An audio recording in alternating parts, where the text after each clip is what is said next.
Assalamualaikum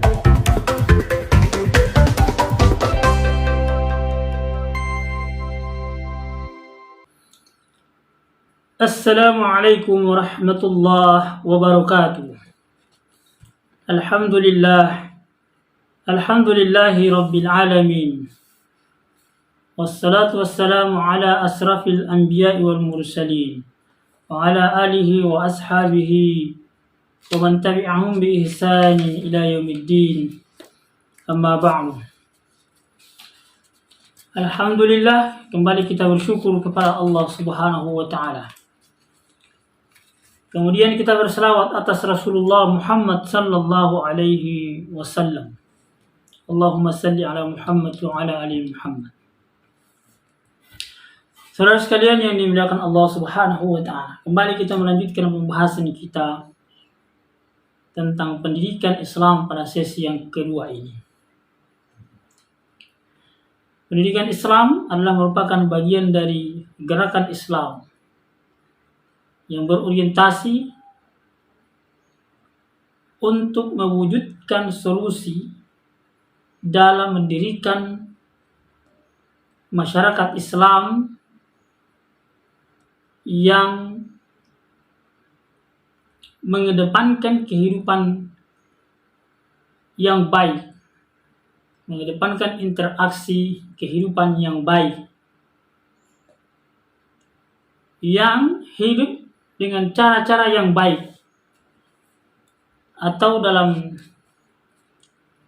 terminologi kita menggunakan kata-kata kehidupan yang Islami. Kehidupan yang Islami. Maka gerakan pendidikan Islam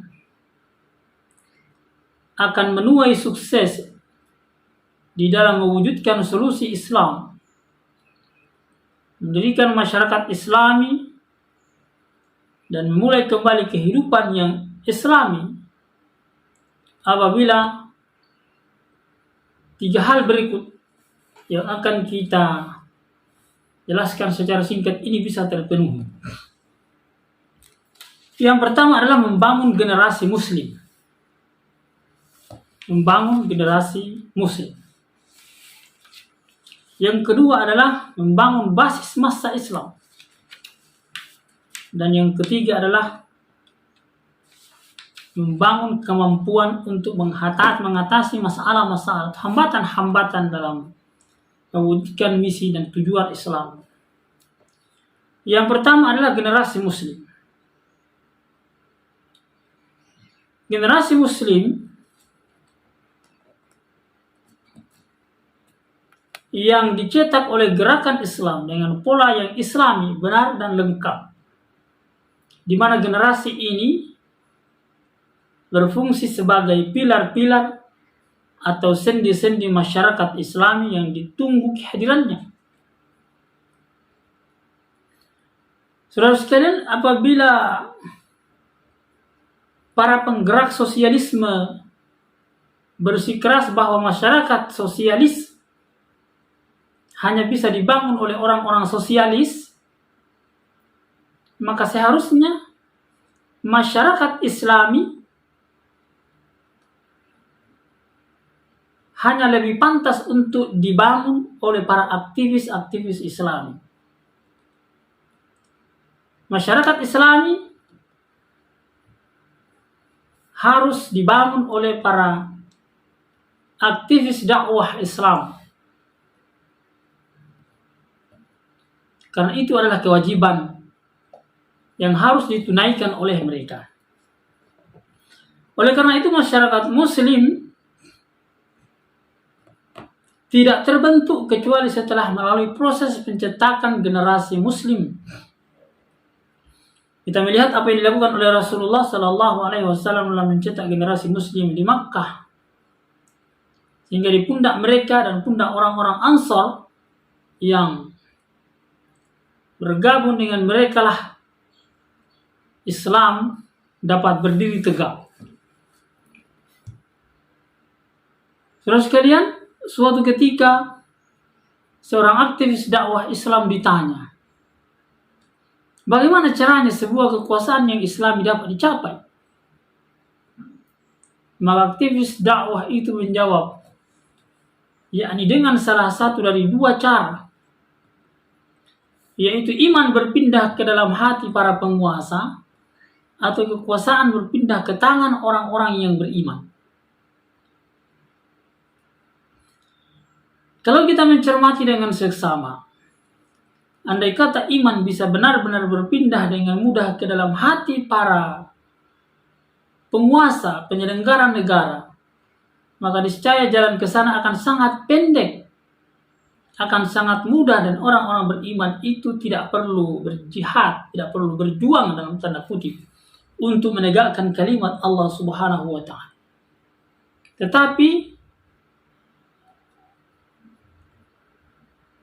ikhwah wal akhwat, saudara sekalian yang dimuliakan Allah Subhanahu wa Ta'ala, nampaknya hal ini tidak lebih dari mimpi indah yang tidak ada hubungan sama sekali dengan alam nyata.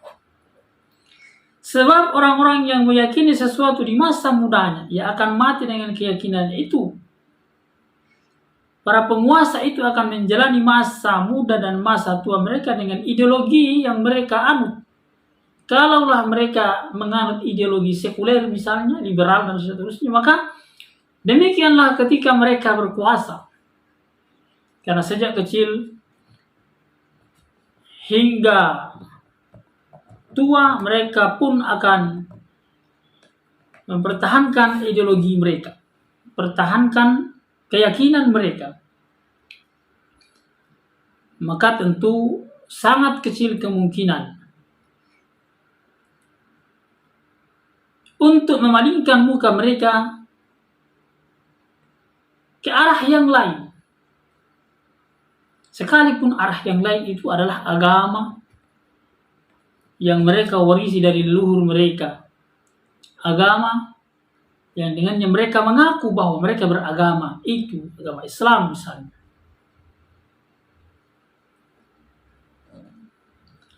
Oleh karena itu kita harus menempuh cara yang kedua untuk membangun masyarakat muslim, yakni orang-orang yang beriman, orang-orang yang memahami agama ini, orang-orang yang ingin memiliki semangat yang kuat untuk menegakkan agama Allah Subhanahu wa Ta'ala ini, menjadi orang-orang yang mengatur negara, menjadi orang-orang yang bisa menjalankan amanah-amanah untuk mengatur kehidupan ini dengan tata kelola kehidupan yang Islam, yakni generasi muslim yang meyakini Islam sebagai ideologi yang wajib dianut oleh setiap manusia. Islam yang memiliki akidah, ibadah, akhlak, muamalah yang Islam yang benar, itulah yang harus ditancapkan kuat-kuat dengan kokoh ke dalam dada-dada kaum muslimin, sehingga generasi muslim ini bisa tumbuh dan berkembang, yang nantinya di masa-masa yang akan datang mereka lah yang akan mengatur umat ini. Itu yang pertama, yakni mencetak generasi muslim. Yang kedua, saudara sekalian yang dimuliakan Allah Subhanahu wa Ta'ala, memang kita harus memiliki basis massa Islam. Hal kedua yang harus dimiliki dalam menegakkan agama Islam, menegakkan syariat Allah Subhanahu wa Ta'ala, ialah adanya basis massa Islam di tengah-tengah masyarakat, pada lapisan masyarakat. Tentu ini tidak mudah untuk memperolehnya, karena hal ini bisa dicapai melalui pembentukan opini publik, mendukung gagasan-gagasan Islam, bersimpati kepada aktivis-aktivis dakwah, bahkan membina umat, membina kaum muslimin, membina manusia agar supaya mereka meyakini dengan keyakinan yang benar, memahami dengan pemahaman yang benar akan ideologi yang wajib dianut, yakni ideologi Islam itu sendiri. Jadi sama sekali tidak cukup bila gerakan untuk menegakkan agama Allah Subhanahu wa taala di atas permukaan bumi ini hanya mendidik generasi muslim yang ikhlas, tetapi tidak merasakan kehadiran semangat, tidak mengenal dan tidak memahami betapa pentingnya membangun basis massa Islam. Karena itu ini harus ditempuh oleh para guru, oleh para murabbi, muaddib, muallim, oleh orang-orang yang memiliki kemampuan untuk mendidik dan membina umat di dalam menyadarkan umat akan pentingnya kita kembali kepada jalan yang diridhoi oleh Allah Subhanahu wa taala. Yang kedua, kita memang harus memiliki basis massa yang jelas.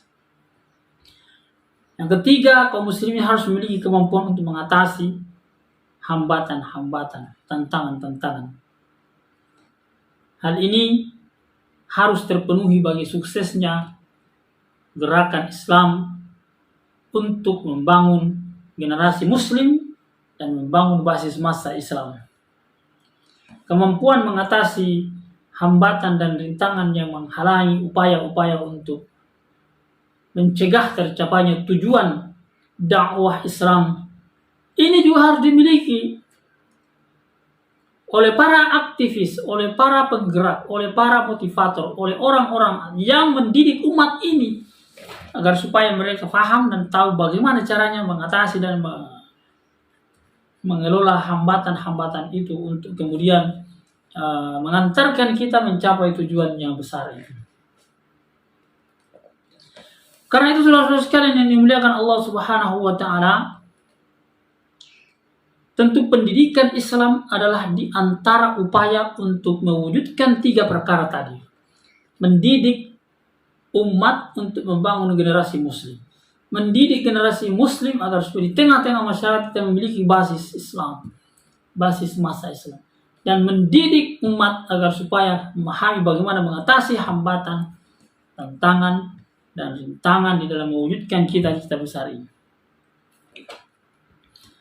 Karena itu sesungguhnya dakwah, pendidikan dituntut untuk melaksanakan tugas dan amanah ini.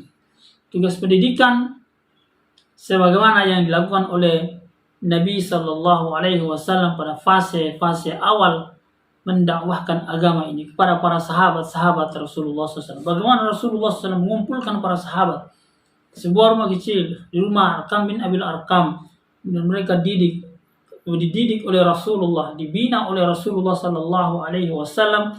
Lalu kemudian lahirlah generasi-generasi tangguh para sahabat yang pada akhirnya kemudian mereka bergerak untuk menyebarkan agama Allah Subhanahu wa taala, mendidik umat agar supaya para umat-umat yang dididik juga memiliki kemampuan untuk mendidik umat-umat yang lain.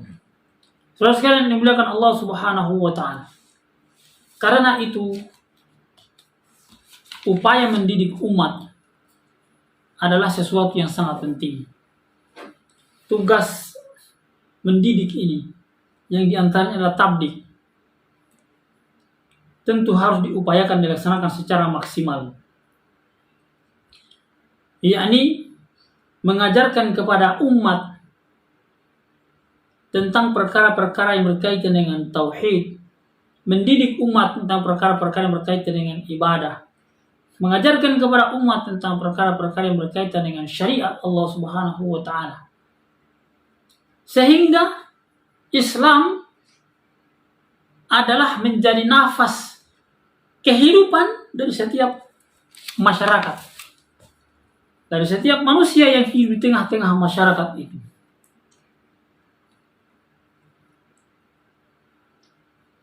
Sehingga mereka memiliki akidah yang baik, memiliki syariat yang baik, memiliki tauhid yang benar, dapat bermuamalah dengan cara-cara yang baik, yang ma'ruf, dan meninggalkan cara-cara yang mungkar. Maka sungguh masyarakat kita membutuhkan pendidikan. Membutuhkan pendidikan yang bisa mengubah akidah. Akidah yang menyimpang menjadi akidah yang benar.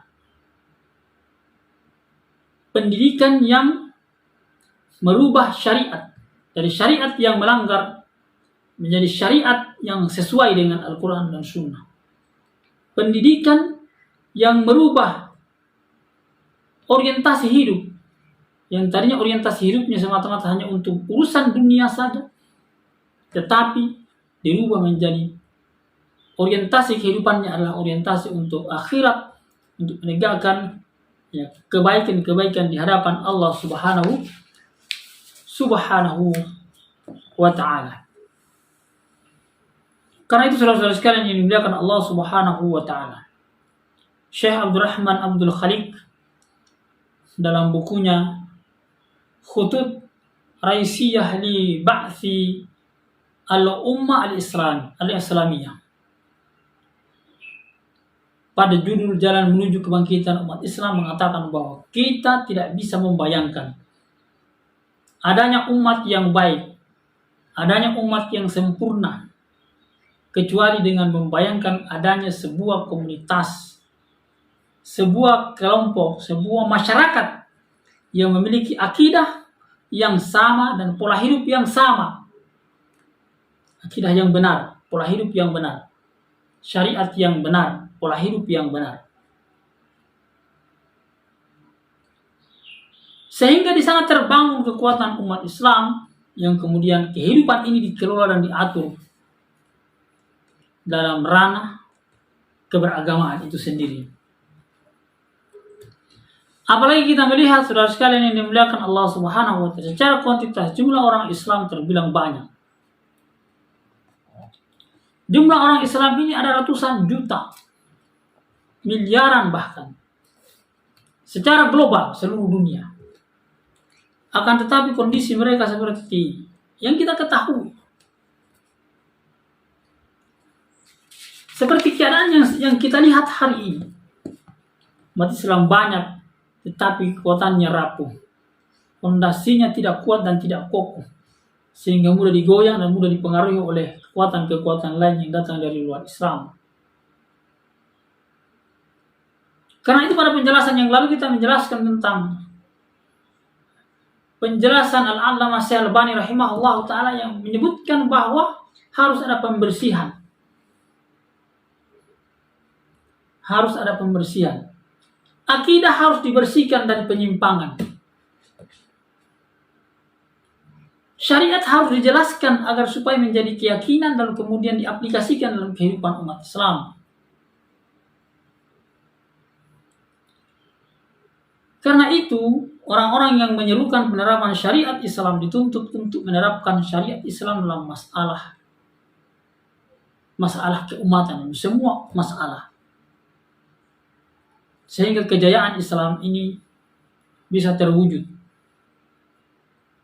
Tujuan-tujuan yang dicita-citakan dalam pelajaran-pelajaran agama yang kita pelajari sejak kecil, sejak SD, itu bisa terwujud dan bisa terimplementasi dalam kehidupan umat.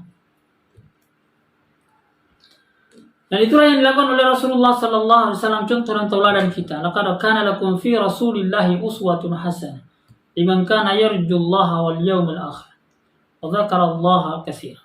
Sungguh telah ada pada diri Rasulullah SAW itu suri teladan yang baik, yaitu bagi orang-orang yang mengharapkan Allah dan hari kemudian, dan banyak berzikir kepada Allah Subhanahu wa ta'ala. Karena itu ikutlah. Allah Subhanahu perintahkan kepada kita dalam Al-Quran surah Al-A'raf ayat 198, wattabi'uhu la'allakum tahtadun. Maka ikutlah dia supaya kamu mendapatkan petunjuk. Maka ikutlah cara-cara Rasulullah sallallahu alaihi wasallam agar supaya kita mendapatkan petunjuk dari Allah Subhanahu wa ta'ala. Demikian yang dipertegas oleh Allah Subhanahu wa ta'ala dalam Al-Quran surah Yusuf ayat 108. Allah Subhanahu wa ta'ala berfirman, "Qul hadhihi sabili ad'u ila Allah ala basiratin ana wa man ittaba'ani." Katakanlah, ini adalah jalanku. Aku, kata Rasulullah, wahai Rasulullah, aku mengajak kepada agama Allah Subhanahu wa taala dengan hujjah yang nyata. Aku dan orang-orang yang mengikuti. Maka orang-orang yang mengikuti Rasulullah SAW, orang-orang yang telah mengklaim dirinya adalah umat Rasulullah SAW, maka seharusnya mengikuti ini. Maka sekalian yang dimuliakan Allah SWT, meneladani Rasulullah SAW dan mengikuti petunjuknya adalah wajib hukumnya dalam setiap hal dan semua masalah.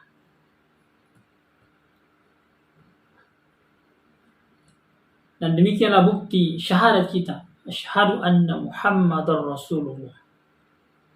Asyhadu anna Muhammadar Rasulullah. Dan ini adalah membutuhkan usaha dan perjuangan, membutuhkan kebersamaan. Bahkan kita membutuhkan hidayah, petunjuk dari Allah Subhanahu wa taala. Sampai bahkan kita membutuhkan pertolongan Allah Subhanahu wa taala untuk bisa mewujudkan amanah yang besar ini. Dan ini harus diwujudkan dengan sebaik-baiknya. Imam Malik rahimahullah taala mengatakan bahwa urusan generasi dan urus umat ini tidak akan baik kecuali apabila diatur dengan pranata yang mengatur generasi pertama. Menegakkan agama Allah Subhanahu wa taala itu tidak akan terwujud kecuali dengan cara yang sudah pernah dilakukan di masa dahulu. Kecuali dengan cara yang pernah dicontohkan oleh generasi awal, yakni Rasulullah sallallahu alaihi wasallam, sahabat-sahabatnya, tabi'in, atba'ut tabi'in. Karena mereka adalah generasi terbaik yang membangun peradaban ini sehingga menguasai hampir separuh, bahkan 4/3 dari bagian bumi ini dikuasai oleh Islam. Disebabkan karena cara yang mereka tempuh, metode yang mereka tempuh, metode yang diajarkan oleh Rasulullah sallallahu alaihi wasallam. Maka pendidikan Islam harus diorientasikan kepada cara-cara yang telah dicontohkan oleh Rasulullah sallallahu alaihi wasallam. Kalau tidak, maka kita tidak bisa berharap banyak. Karena kita tidak mewujudkan perintah Allah Subhanahu wa taala di dalam Al-Qur'an sebagaimana yang kita sebutkan tadi, di mana Allah Subhanahu wa taala memerintahkan kepada Rasulullah sallallahu alaihi wasallam untuk mengatakan kepada umat ini, mengajak kepada umat ini, mengajak kepada agama Allah Subhanahu wa taala dengan hujjah yang nyata.